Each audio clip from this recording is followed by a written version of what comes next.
All right, we're taping this part of the podcast at 7:45 at night.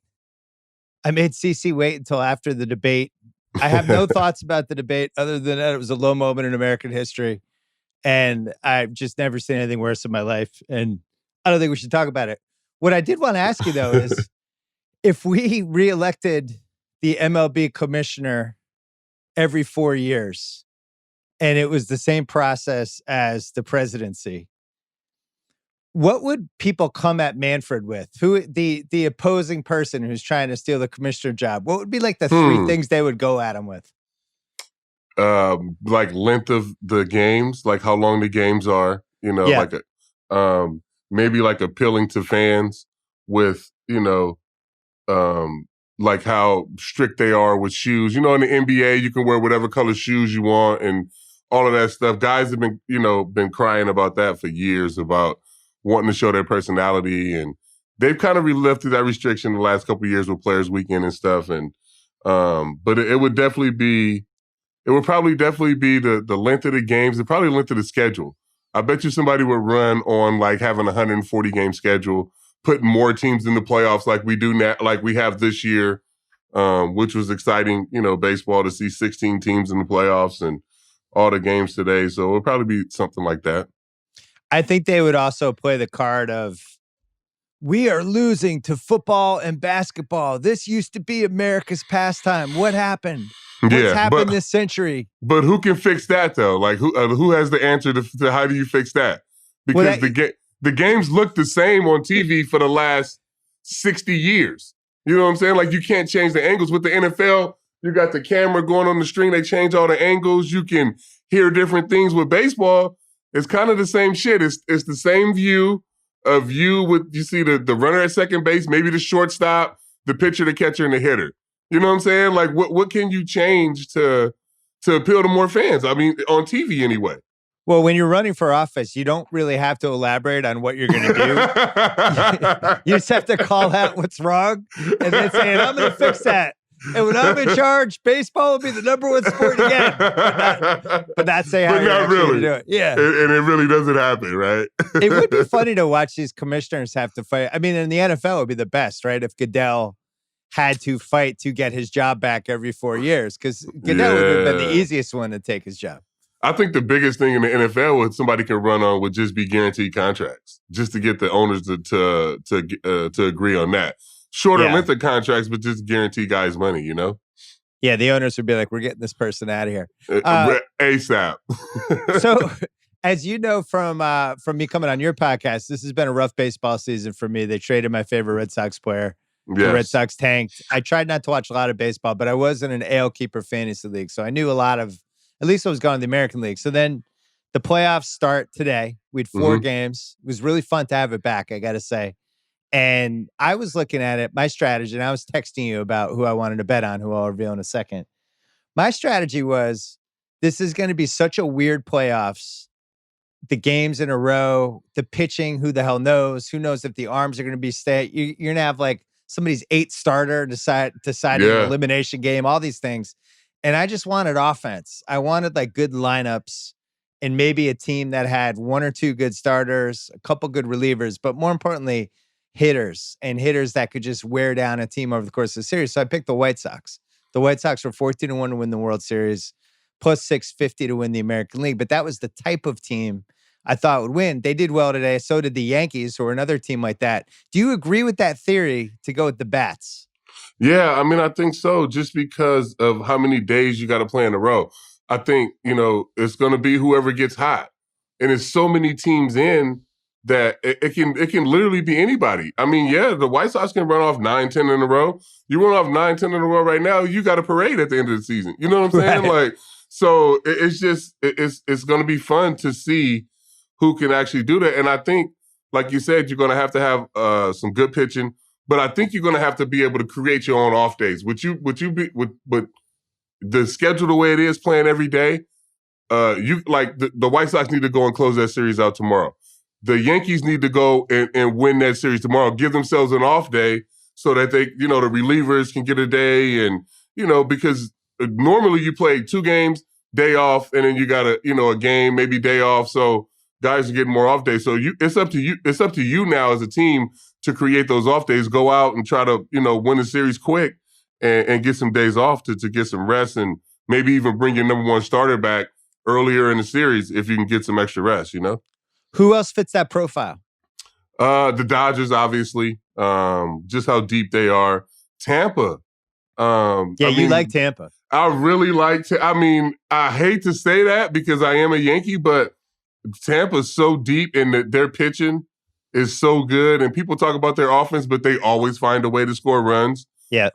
So I think they're going to be really scary in this playoffs. Well, the Yankees, the X factor is if they could just keep all their dudes healthy for 5 weeks. Yeah. Which they have not been able to do for a couple years now. But, Judge and Glaber being the big ones. But, Judge looked good today. He did. He did. And it was one swing. You know what I'm saying? Like, he goes deep the first pitch that he sees. He strikes out the rest of the game. Yeah. But it just changes the game. It gets everybody hyped. It changes the whole complex it changes the whole dugout. When your big guy goes deep first pitch off Shane Bieber, who's the best pitcher in the world right now.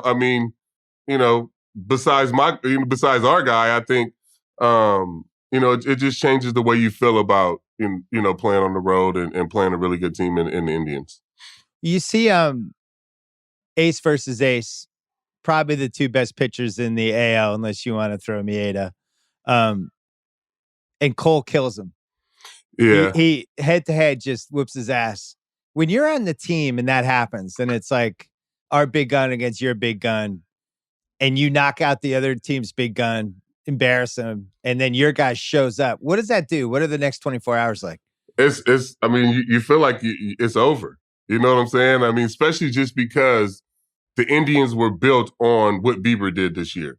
Yeah. Maybe he'll get some AL MVP votes and, he got hot, at the right, for 2 months and, had a great season.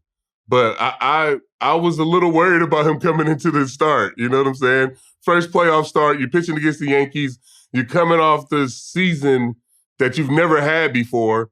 I was him in 2007. Same shit. I go into the playoffs, think I got it rolling. I go in to pitch against the Yankees. I give up 3 runs in 5 innings.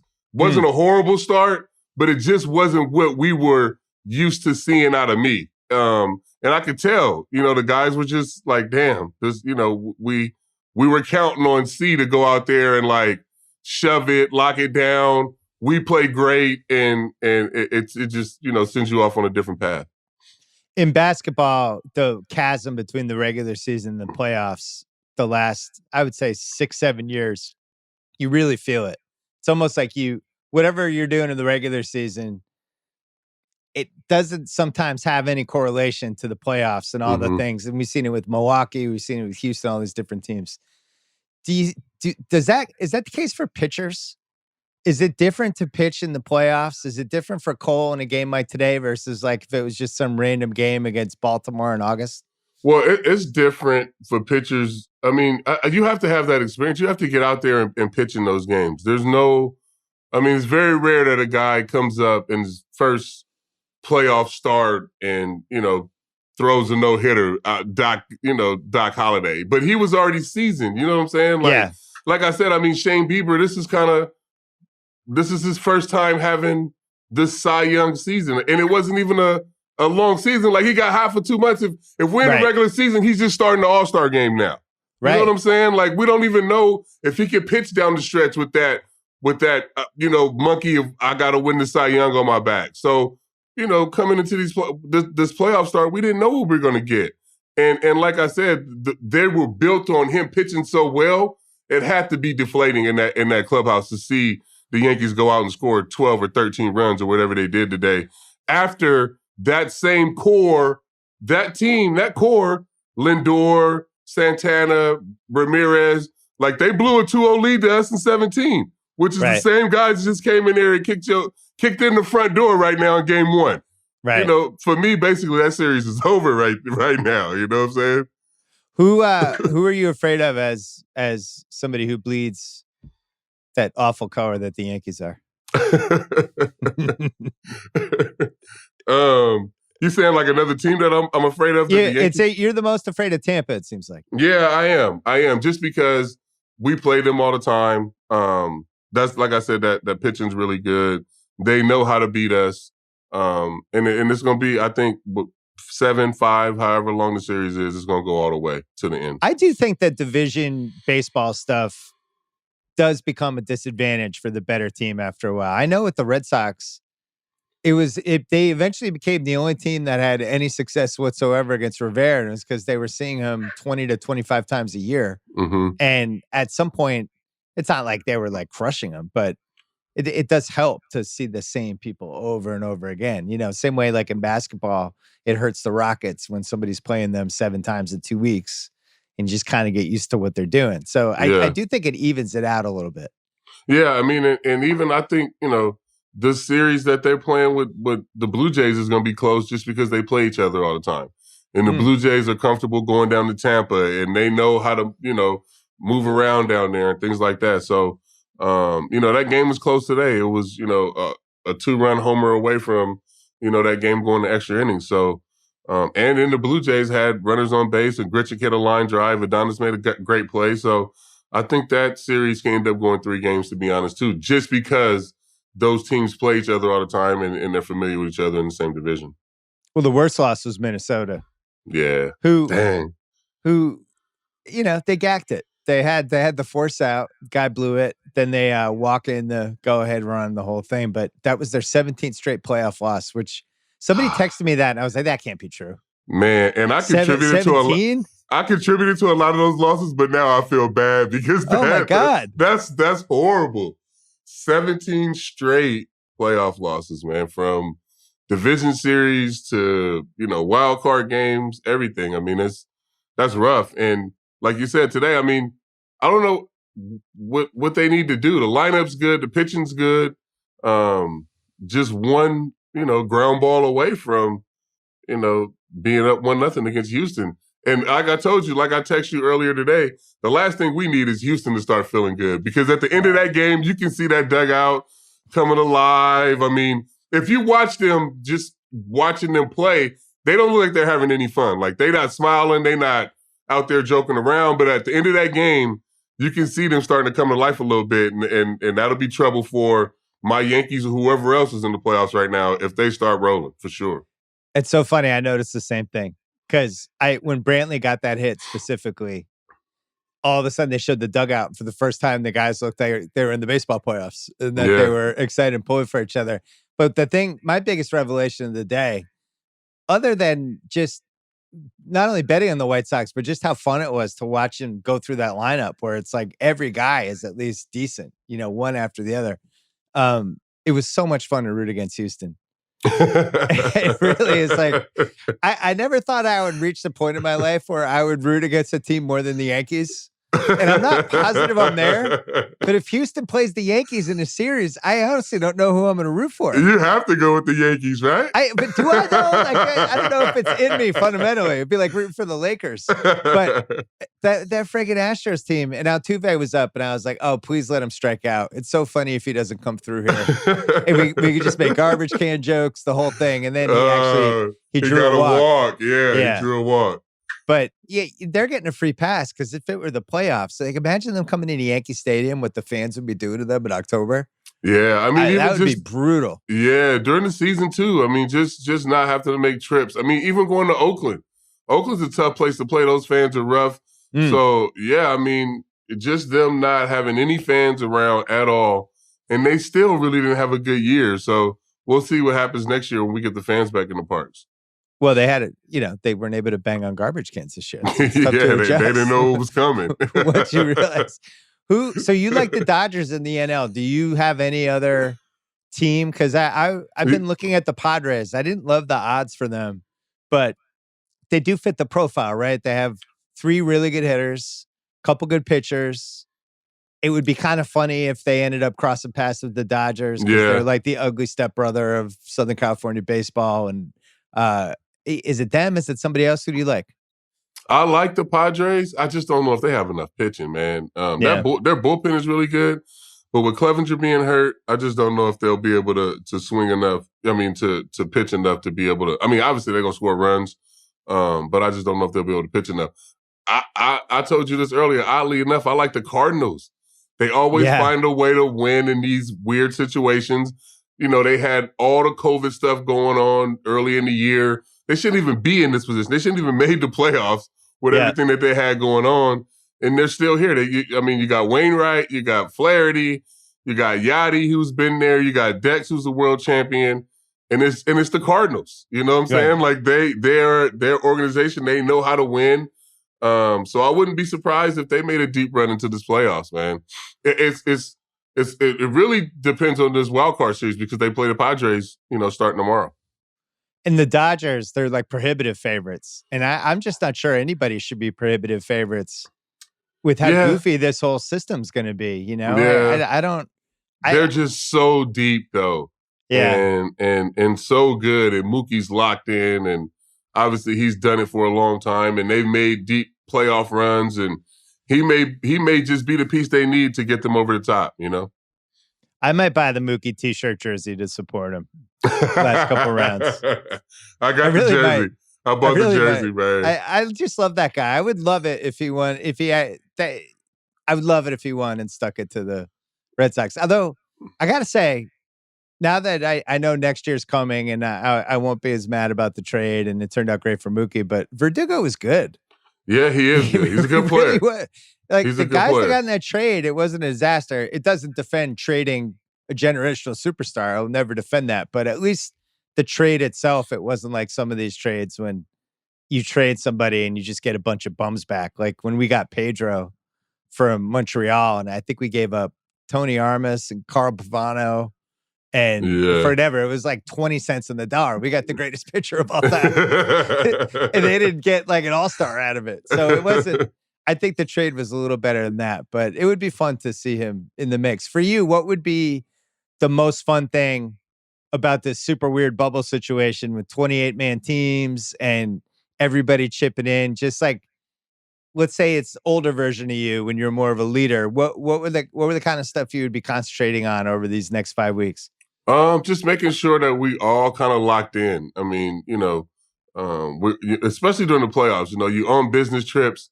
You want to make sure that everybody's locked in on their routine. The hardest thing with the playoffs is like everybody's family's traveling. You got different people on the plane. You got, everybody at the hotels, different stuff going on. You're trying to figure out tickets.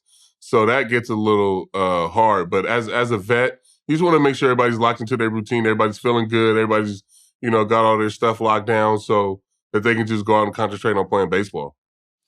Do you worry that this isn't going to work and it's not going to go very well, and we're going to have a great reckoning at the end of this playoffs? Because I think it definitely worked for basketball. Football, at least so far, it's felt like football. And baseball had this goofy season, and I'm not sure how seriously people are taking these playoffs. And they're showing the leaders today, and it's like, Luke Voigt was our home run leader with 22. And it's like, all right, this is stupid. Come on. What are we doing? But if this doesn't work, I wonder what the next steps are and whether this leads to finally some real change in the sport. Yeah, I mean, I don't know this has to work. You know what I'm saying? Like, I don't know what the alternative is. I mean, obviously expanding the playoffs and making it more exciting, trying to get more viewership. But this bubble situation, the second round being in I think it's San Diego, LA, and in Texas. Hopefully they can, and by them playing every day, I feel like people will get more locked in too.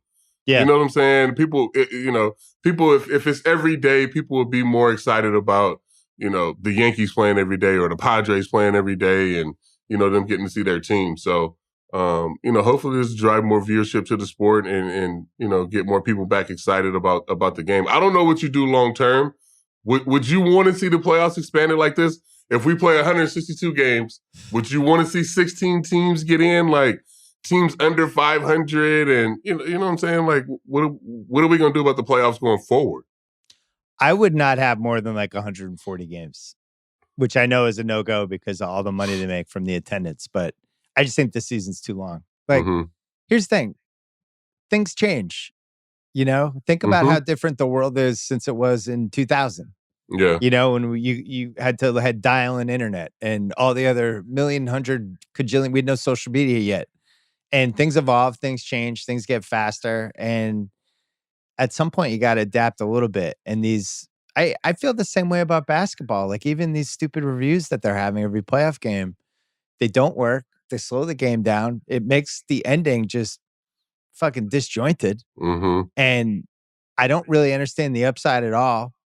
And we're sitting there as this awesome game. And then it's like, hold on, we're going to review this, whether it was a blocker or charge for 4 minutes. It's like, what are we doing? It's 2020. Nobody wants this. So with baseball, like I do wonder, with all the injuries pitchers have had, is there an eventually move to make it 7 innings or 8 innings? I think you could say 8 innings pretty realistically for games. And maybe that's how you do 162. You have double headers, something like that. Yeah, I like the 7-inning doubleheaders, to be honest. Yeah. If you move it to 140 games and you play 7-inning doubleheaders on Sundays and you get Monday off, you know what I'm saying? Or right. I wouldn't be mad at that. If you went to 140 games, I would want to see expanded playoffs though. I would want to see the playoffs like this. Where it's more action. Obviously it's more teams. It's more fun down the stretch. Like that last day, it was 8 different scenarios where, this team had to lose for these guys to get in. I think that makes it more exciting for the sport. I wouldn't be mad at 140 games. For me, the season's way too long. I always said that. And I feel the same about basketball. I would go 72 max. I'd get rid of the last 10 and try to do more stuff like that. That bubble elimination game Portland and Memphis had, you think about it, that was like ultimately a completely meaningless game, right? Yeah. The winner got the right to get their asses kicked by the Lakers. But guess what? That was a really fun game. And I thought it was a really valuable game for certain guys in the court. Like for Ja Morant, that's a real playoff game that he played in. Even though it was a quote-unquote playoff game, that was valuable for him. And it was enjoyable for us. We got to watch it. I would want more of that and less of these like dog days of August baseball games and dog days of, February, March. Plus in basketball, you have 8 or 9 teams by the 2/3 mark are just done. Yeah. They're out. So I would rather get out of the season faster and get to the good stuff, which I think baseball, that should be the same goal, That's true. August sucks, man, for baseball. Like it really is because it's after the All-Star break. So you get back and then you're just waiting for the playoff race. Like the games, they matter, but they don't really matter yet. So it's not really that intense. And everybody's just kind of waiting for September anyway.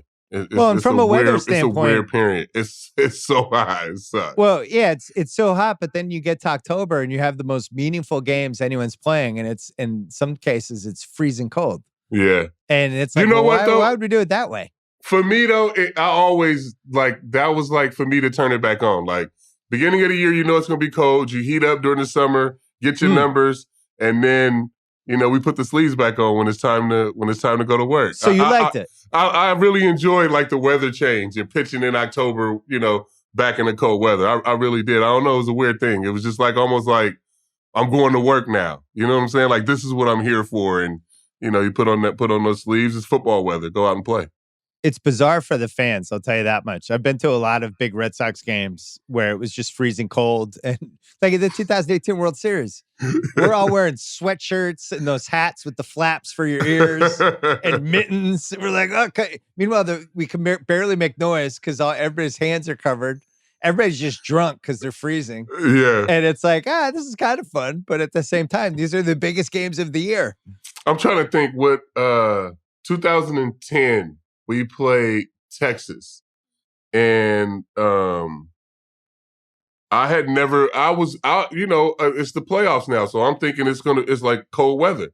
Yeah. We get down to Arlington, it's fucking 90 degrees game one.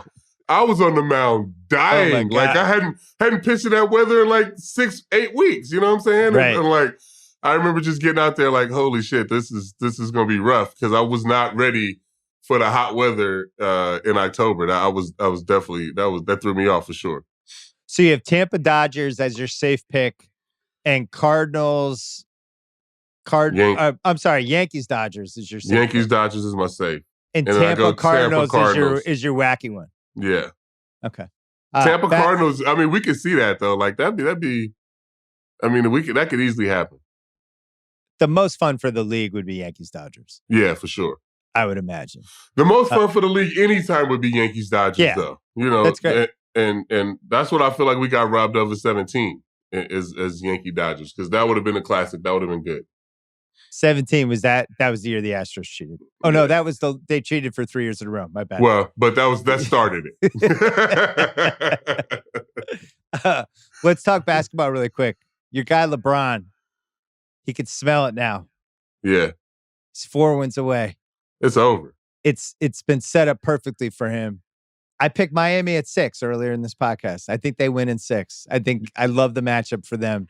Make the case for LeBron James runs them over like a freight train.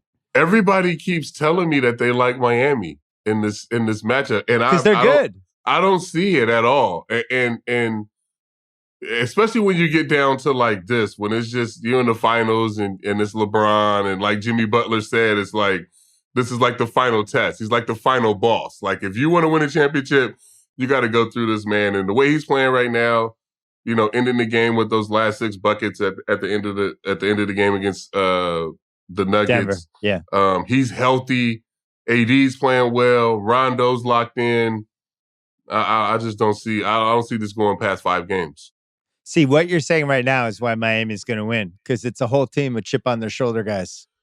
And Jimmy Butler right now is listening to this podcast, being like, "Fucking CC, I thought he was my friend." All that shit sounds good, but I just got to be rational. Like LeBron is playing lights out right now, and when he's playing like this, and defensively, like for him to pick up Jamal Murray at the end of the game the other night, like, come on, man, this guy's playing. He's on another fucking planet right now. So Jimmy Butler's going to have to score. Tyler Hero's going to have to score 47 a night for them to win this series, man. But they do have a lot of guys. They have a lot of guys to throw at him, though. Yeah. They throw Butler, they throw Crowder, a little Iguodala. You put Bam on him if AD's out of the game. I think AD is the one that Miami doesn't really have an answer for other than Bam. Because we might see Myers Leonard in this series. You know, but it's like when they go a little smaller, and if they can get Bam in any sort of foul trouble in any of these games, which the Celtics weren't able to do, then it becomes tough. But I think it's gonna be a long series. I really think this Miami team's good. You go 12-3 in the playoffs, and you take down a Boston team when they didn't even really play well in the first 5 games. They didn't shoot that well. They just kind of pulled them out in the quiet. And then Game 6 they played great, but it's a team that doesn't necessarily have to play well to hang around, which is an annoying team to play in the playoffs. So I think it's gonna be a long series. I mean, I hope you're right. I want to see it. I want to see a good series. I just don't. I don't know. I mean, we'll have to see. Miami's tough, you know, and I want to see Bam and AD. I think that's gonna be a great matchup. You know, so two super big athletic bigs. I think it's gonna be fun to watch, but I don't know, man. I just think LeBron is the X factor in every finals, and the way he's playing right now, it's gonna be tough to beat him. What is you have no stakes in this. You're a baseball guy, but you watch basketball during this year that we're having, and 4 black head coaches get canned during the offseason, including Doc Rivers, who was the most important black coach they had. Now, he won 3 playoff series in 7 years. At some point, you are who you are with the results and all that stuff. But you would think, like, here's a league that's 75% black, and yet the number of black head coaches seem to be going down every year. It doesn't make sense to me. Does it make sense to you? Yeah, yes and no. I mean, coaches get hired to get fired, obviously. And if you're not producing, if you're not winning, yeah, I mean, like you said, he won 3 playoff series in 7 years, you know. Doc will be coaching somewhere again really soon, though, you know, and Ty Lue will be back coaching really soon. So the thing about the NBA is there's always opportunities for those guys.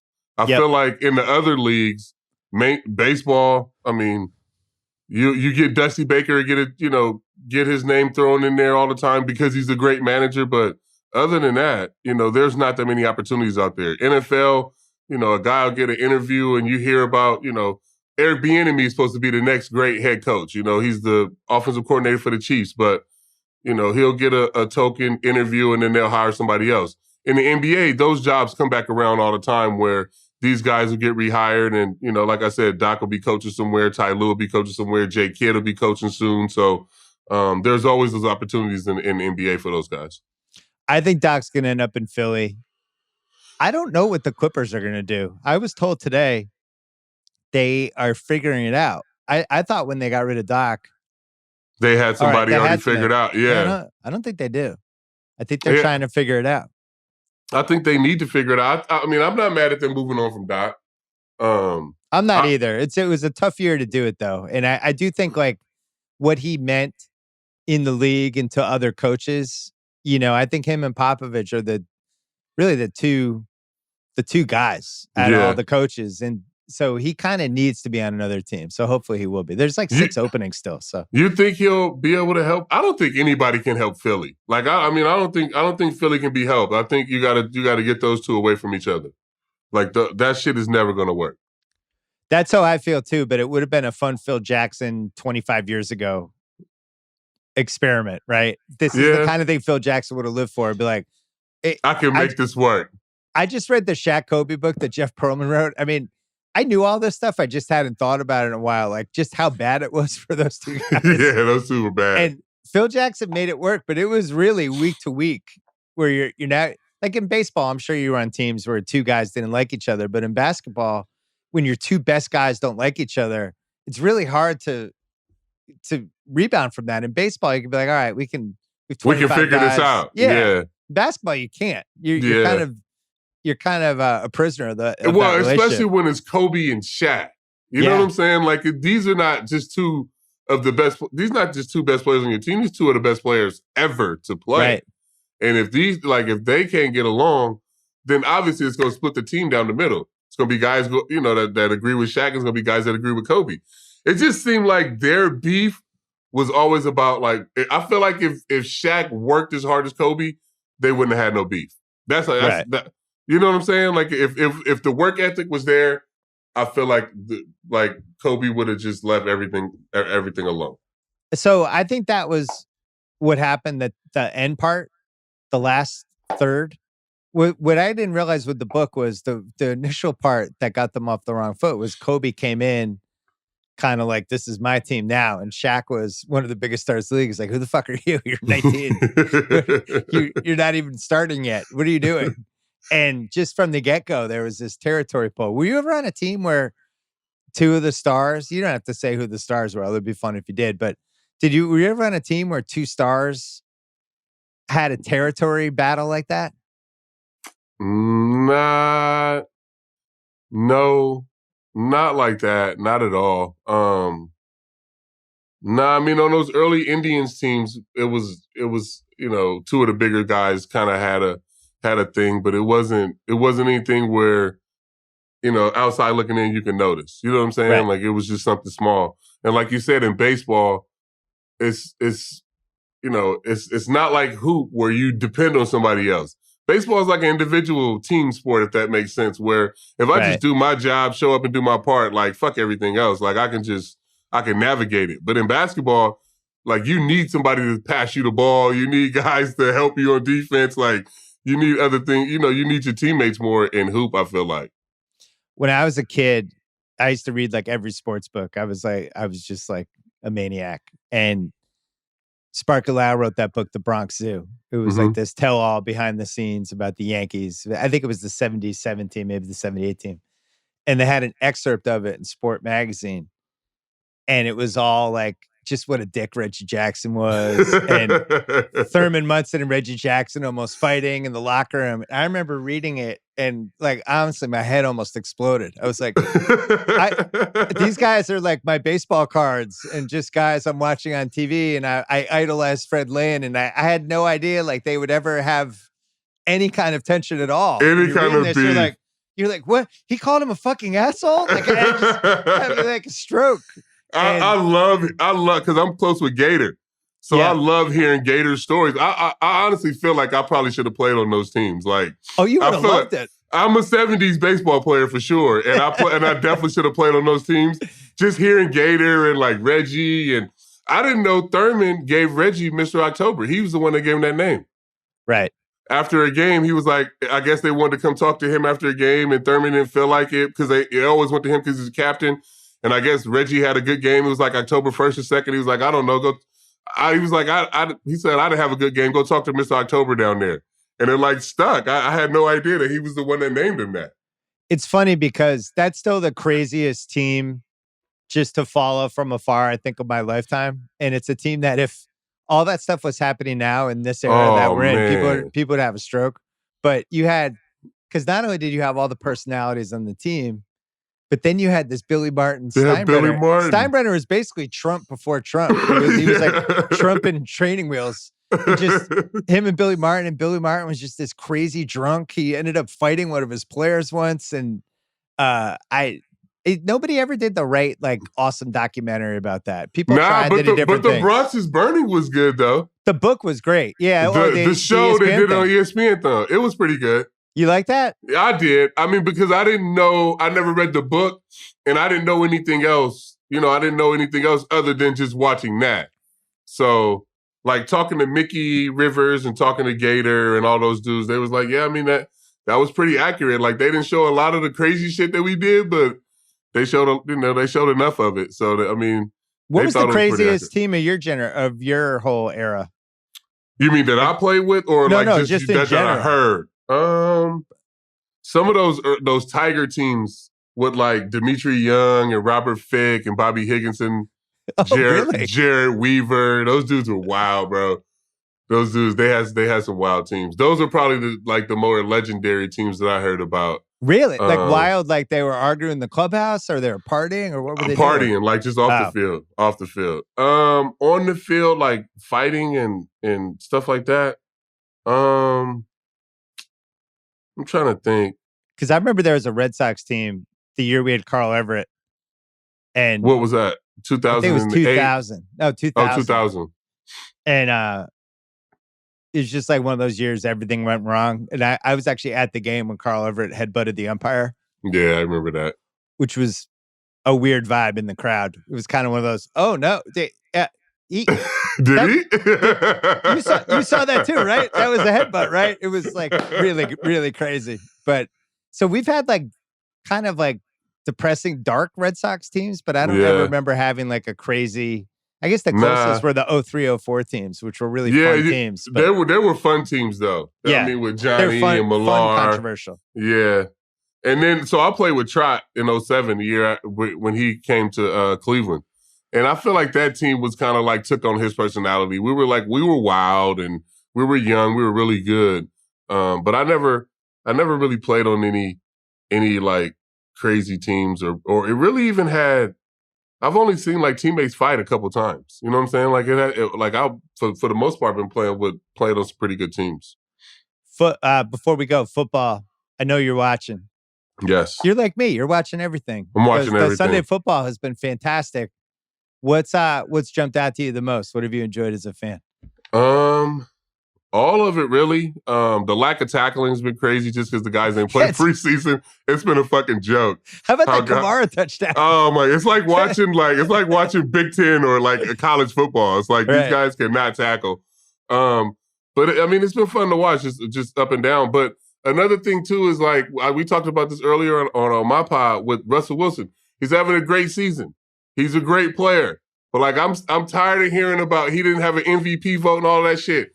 Patrick Mahomes, if he stays on the course that he's going on right now, is the MVP of this fucking league. This guy's throwing fucking jump, no-look passes.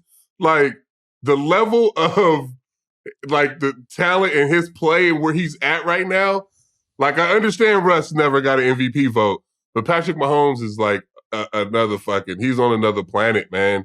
And with Andy Reid in that offense, like, the other day, that Monday night, they faked a screen on both ends and then threw a screen to the tight end. He faked the screen to the right, faked the screen to the left, and then threw a screen to the tight end. Like, the level of like trickery in the plays that they have, like Andy Reid is just genius, man. So I don't see them being stopped anytime soon. And I'm tired of hearing about Russell Wilson for MVP. Sorry. I'm with you. We slept on Mahomes. And I'm mad at myself because I like the Ravens on Monday night. I watched the first two Chiefs game. I didn't like how they looked. What I didn't realize was it was a fucking rope-a-dope, those dicks. It was a rope-a-dope. They rope-a-doped us. They didn't use any plays that they used on Monday night. They had no trickery. They weren't sending their receivers deep because they probably didn't want those guys to pull their muscles or do whatever. So everything was short. They only unleashed Hill a couple times. And in that game, they were like, all right, let's go. Receivers, Hardman, you're going flying down. Hill, you're going to go that way. We're going to do a double screen. Like, they put out all the tricks. I was so mad. I was like, oh, you duped me. And then Lamar Jackson, terrible. But he's a great player. He just doesn't have Andy Reid. If he had, I mean, and they do a good job for what he can do. They run the ball. They try to do whatever they can, but he needs like a play caller like Andy Reid or somebody that can design an offense like that. The problem with Lamar is, like, especially if you bet on him or if you're rooting for him, it does feel like when they're down 14 or down 10, it's game's like, oh over. Man, this sucks. Yeah, I don't feel like they can come back. It's like they're almost like the Rockets. Like, we have our system. Oh, wait, we have to audible out of this for this whatever shit. Well, what do we do? Whereas like the Chiefs, I'm mad. I should have seen it coming. No, the Chiefs can do whatever. They can do whatever you need. They can run the ball. They got the rookie from LSU now. I mean, that kid's unbelievable. Clyde. He's running. Yeah, Clyde's a beast. I mean, they can throw the ball all over the yard, but man, they're on another level. And I think the Ravens are there too. And I love Lamar. I just think they need to figure out a better scheme offensively. Besides him running so much. The scariest thing would be if Baltimore really was the second best team in the league. Yeah.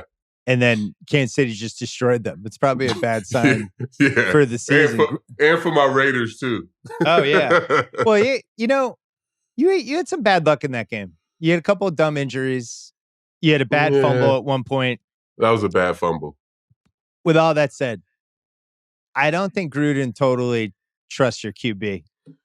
And you can feel it in the game. Like, watching that really carefully as a Patriots fan, especially on third downs, they were just really careful in a way that didn't make sense, especially when they were behind. Now, you didn't have Ruggs. I get it. But no, but it's almost like the same thing, like you said with Baltimore. Like, if we get down by like a touchdown or even 10 points, it's almost like we don't have anything that can. We don't have a game plan that can come back from this because Gruden won't let Carr throw the ball more than 8 yards. You know what I'm saying? Like, we have nothing that we can throw. Breeze. It's dink and dunk. So we have nothing that can get the ball down the field in a hurry. So once we get down 10 points, once we get down 2 scores, the game's over for us. How was it here in Vegas the first 3 weeks? Vegas Raiders, Vegas, third down for Vegas.